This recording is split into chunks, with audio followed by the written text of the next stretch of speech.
we're here in a city park. It's a little bit noisy today, but I was really excited to show this stage of wild onions. And I'm actually not sure if there are different species of wild onions, but this, the top, is really unique. We discovered this, well, I discovered it a couple years ago when we were foraging. And so you've got the wild onions probably growing in your yard or somewhere nearby, but these tops are really special. And as you can see, they'll start to blossom out. So if I take one with permission,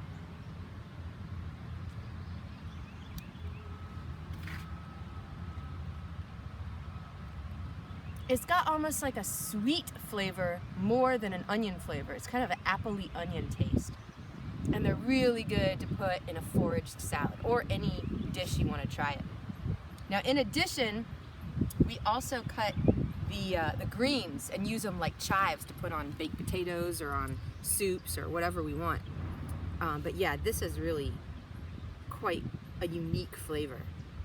And Gumby, you mentioned that it has medicinal properties, that you can use onion juice as a antiseptic. Yeah, neither of us have actually tried this, but I've heard that the juice of an onion is an antiseptic to put on a wound. And I'm not sure, since I have no experience with it, but maybe I'd just like dig up the bulb or even crush up the stem, but anyway, to get the wet part of the plant on the wound, I would imagine would be a potentially good thing. Yeah, and previously I had been digging up the bulb under the ground to use and cut it up to put in things like stir fries, but we try not to do that anymore because number one, it's kind of woody tasting and often you don't get very much, and it also kills the plant. And number two, the greens on top, especially the tops, are more flavorful and they're just easier to collect when you're foraging. So yeah, wild onion, thank you very much. Yeah, and I've heard like the best time to dig up the bulb, if you were going to dig up the bulb, is in the spring right after a rain, because the ground's soft and apparently the bulbs plump up from the rain. They actually are bigger, they swell. But like Teresa said, you know, we just chop up the leaves and that's got an onion flavor and it mixes in really well. And I also want to talk about, can you like put your finger on the onion leaf? Like this? Yeah, I want to get a close-up of that, because the poisonous look-alike for onion, if you look there, it's just kind of one long green leaf. Now the poisonous look-alike, the plant that's considered the easiest to confuse with this is called Star of Bethlehem.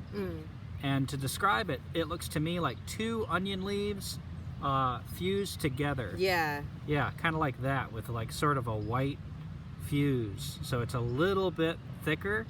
And the big thing to check is smell it. If it smells like onion, it's an onion. Star of Bethlehem does not smell like onion.